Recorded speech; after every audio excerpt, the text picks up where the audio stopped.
Welcome to Michigan for the people that haven't been here before. I am up in the northern part of Michigan. If we can, I guess we can see that. This kind of small print down here, but that's Detroit down here. I live up in the northern part of Michigan. It's a resort area where everybody comes to play, and I get to live here, and great place to live, and we love it here. Good question. Yeah, I use the carbide cutter almost all the time because of its efficiency and its slicing instead of scraping. The high-speed steel cutter that everybody's used forever, it comes with my package.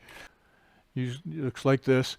It's sharpened back on the left-hand side, so it has a broad brush to clean up tool marks with on the left-hand side. But this works just as well. But we're just scraping in there instead of slicing. So I use the same thing most of the time.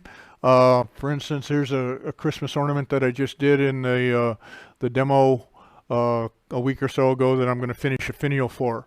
I open this up. That's 1 1/8 inches, and my boring bar is 3/4 of an inch, and my swivel assembly is 3/4 of an inch. It gives me enough room to get in and out of there. On the other end is 5/8 because I didn't need to go through that end. So that's where I did my drilling. So you can get into relatively small holes. I do have a smaller bar. I've got a 1/2 inch bar if you want to get into smaller things. That'll get into smaller holes, but usually in most situations I can use the standard bar for most things.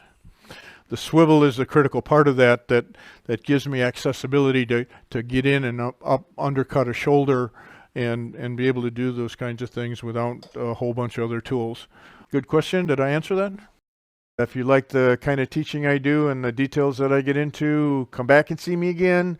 Promote it on your social media if you will, and pass the good word that we're doing the job up here, and we'll see you in a few weeks.